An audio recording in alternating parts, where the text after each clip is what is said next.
The temperature dropped to 20 degrees that Christmas Eve as I huddled in my car, parked in my sister Diana's driveway.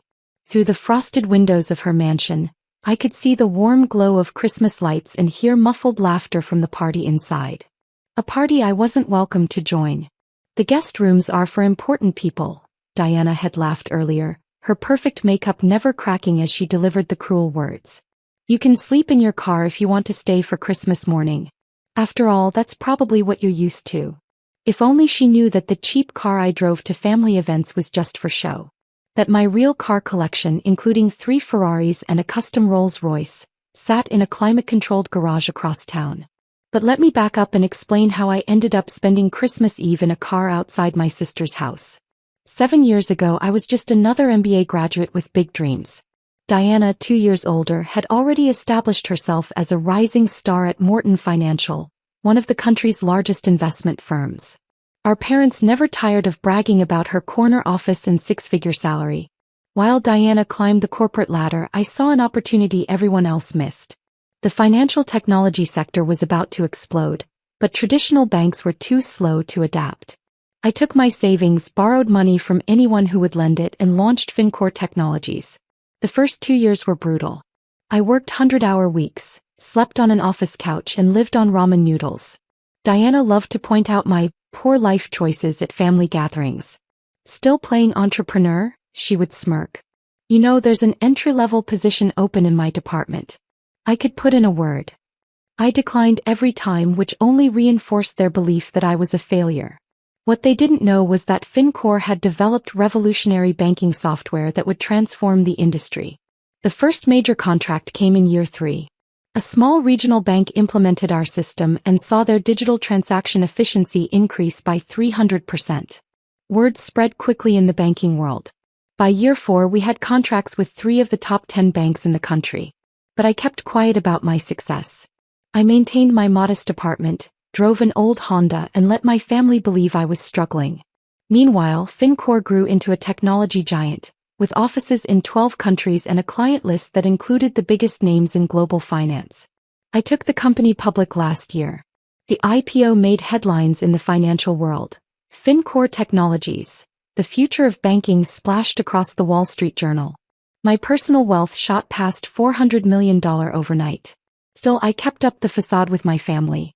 Not out of shame, but because I was curious to see how long they would continue treating me with condescension. Diana, especially, seemed to take pleasure in pointing out the growing gap between our lifestyles. Which brings us back to Christmas Eve. Diana had recently taken a new position at Blackwater Capital, a prestigious investment firm. She'd spent weeks bragging about how her new boss, Elizabeth Chin, was a titan of industry, and how this job would finally put her in the big leagues. What my dear sister didn't know was that Blackwater Capital was one of FinCore's largest clients. In fact, I had personally approved their contract just last month. Elizabeth Chin and I had weekly calls discussing the implementation of our software across their global operations. I checked my phone's weather app. 18 degrees now.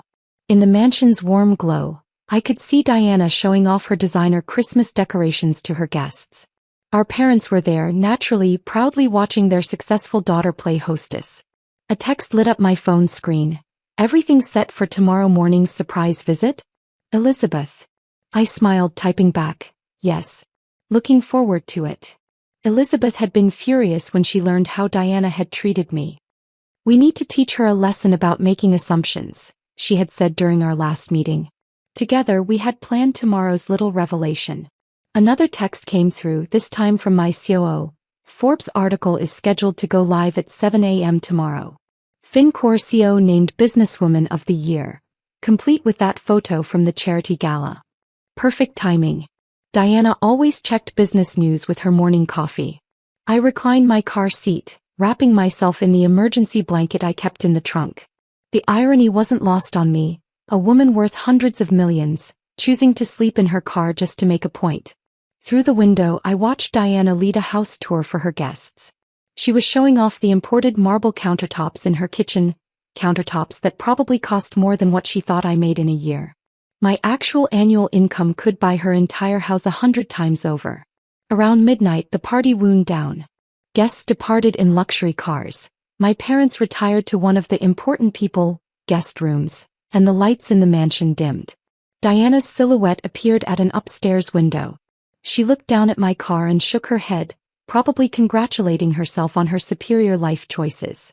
If she only knew that tomorrow morning her carefully constructed world of superiority would shatter like fine crystal. I checked my watch. 12:01 a.m. Technically Christmas morning. In 6 hours and 59 minutes, the Forbes article would go live. In 8 hours, Elizabeth Chen would arrive for a surprise inspection of her new employee's holiday party. And my sister would finally learn that the person she forced to sleep in a car was actually her company's most important client. I drifted off to sleep with a smile, imagining the look on Diana's face when her perfect Christmas morning turned into a lesson in humility. The last thing I saw before closing my eyes was my own reflection in the car window, the secret CEO who chose to spend Christmas Eve in a car just to make a point. Sometimes the best gifts aren't wrapped in shiny paper. Sometimes they come in the form of long-awaited revelations. I woke up at 6:45 a.m. to frost coating the car windows and my phone buzzing with messages. Diana was already up, preparing for her casual Christmas morning breakfast with her new boss. Through the kitchen window, I could see her orchestrating her staff like a conductor, making sure everything was perfect. At exactly 7 a.m., my phone pinged with a notification. Forbes article now live. FinCorp CEO named Businesswoman of the Year. I watched Diana settle at her breakfast nook with her morning coffee, pulling up her daily business news feed on her tablet. The shattering of a coffee cup against imported tile echoed through the house. This can't be right, I heard her stammer to our mother who had just walked into the kitchen. Look at this article. The woman in this photo. It looks like. Like who, dear? Our mother asked, peering at the screen. Like Madison. But it can't be. This is the CEO of FinCorp Technologies. She's worth hundreds of millions. I decided this was my cue. I stepped out of my car, smoothing my cheap clothes, and walked to the front door.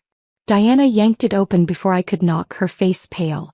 Explain this. She thrust the tablet at me, showing my photo at the recent Tech Innovation Awards. I was wearing a Chanel gown worth more than her car, accepting the award for Most Influential Tech CEO Under 40. Explain what? I asked innocently. It looks like a standard business article. This woman. She looks exactly like you. But she's the CEO of FinCorp Technologies? I finished for her. Founder of the company that just signed a $100 million contract with Blackwater Capital?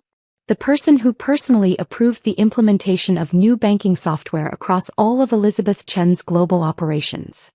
Diana's legs gave out and she sank into a nearby chair. Our mother grabbed the tablet, her hands shaking as she scrolled through the article. This is impossible, she whispered.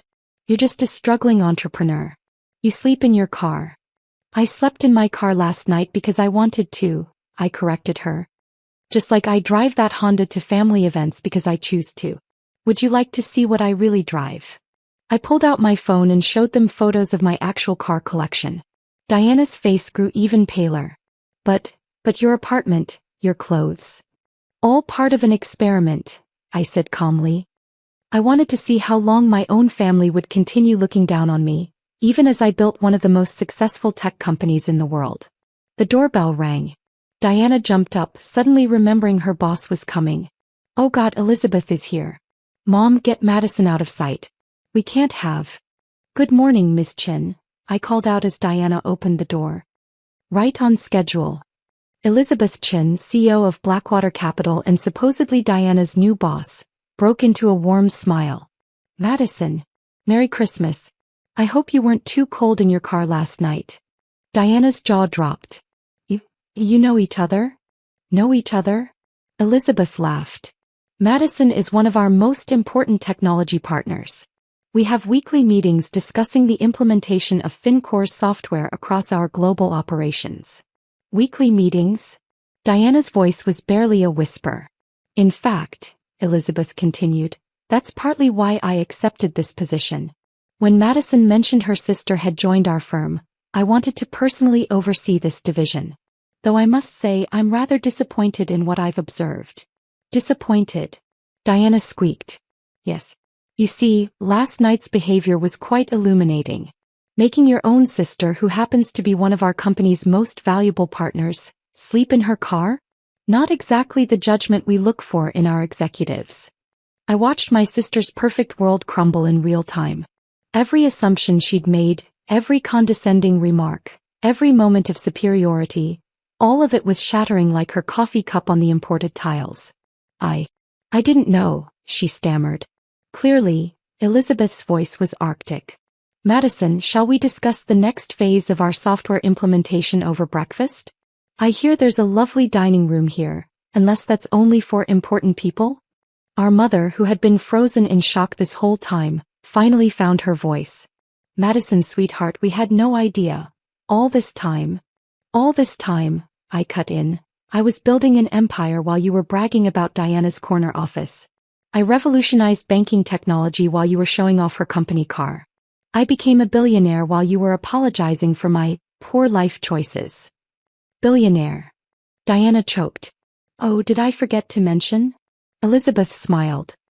Fincor's stock price jumped again yesterday.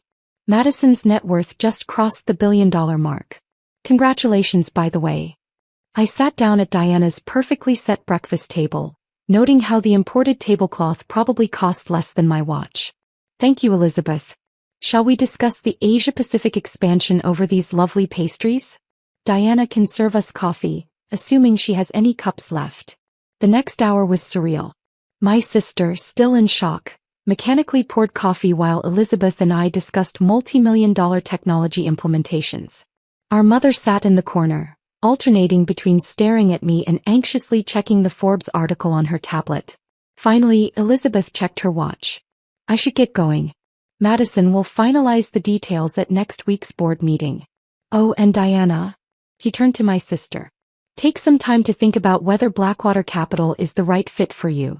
We value good judgment in our executives. After Elizabeth left, silence fell over the house. Diana stood by the window, watching her boss's car disappear down the driveway. Why? She finally asked, turning to me. Why keep this secret? Why let us treat you like someone who deserves to sleep in their car on Christmas Eve? I finished for her. Because I wanted to see who you really were. Both of you. And now I know. I stood up, smoothing my cheap clothes. I should go. I have a charity gala to host tonight. You might have read about it. It's the one where I'm donating $10 million to education in underprivileged communities. Madison, wait. Our mother stepped forward. Please. We can fix this.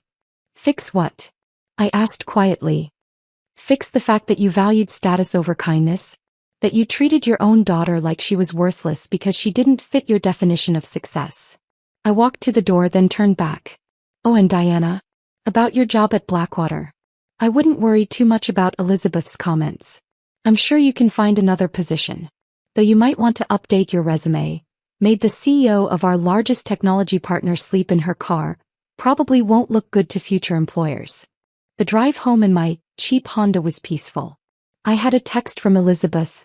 Mission accomplished. Their faces were priceless. Later that evening, as I prepared for the charity gala in my penthouse apartment, I received dozens of messages from family members who had seen the Forbes article. Suddenly, everyone wanted to reconnect with their successful relative. I ignored them all. Instead, I focused on the speech I would give at the gala about the importance of judging people by their character, not their apparent status. About how true worth isn't measured by the car you drive or the clothes you wear, but by how you treat others. And as I stood at the podium that night, addressing a room full of genuine business leaders and philanthropists, I thought about Diana and our mother, probably still sitting in that mansion, realizing that the daughter they'd looked down on for so long was now someone they had to look up to. Sometimes the best revenge isn't showing people how successful you are. It's letting them discover it themselves right after they've shown you exactly who they really are. The next morning, I woke up to a final text from Diana. I'm sorry. I understand if you never forgive me. I clicked my phone off without responding and looked out my penthouse window at the city below. In the distance, I could see the Fincor Technologies building, its logo shining in the morning sun. Success, I had learned, wasn't about proving others wrong. It was about proving yourself right. And sometimes, the best way to do that is to let people underestimate you until the perfect moment of revelation. I never did respond to Diana's text. Some apologies come too late and some lessons are best learned in silence. Besides, I was too busy running my billion-dollar company to worry about what my family thought anymore. They could keep their guest rooms. I had an empire to run.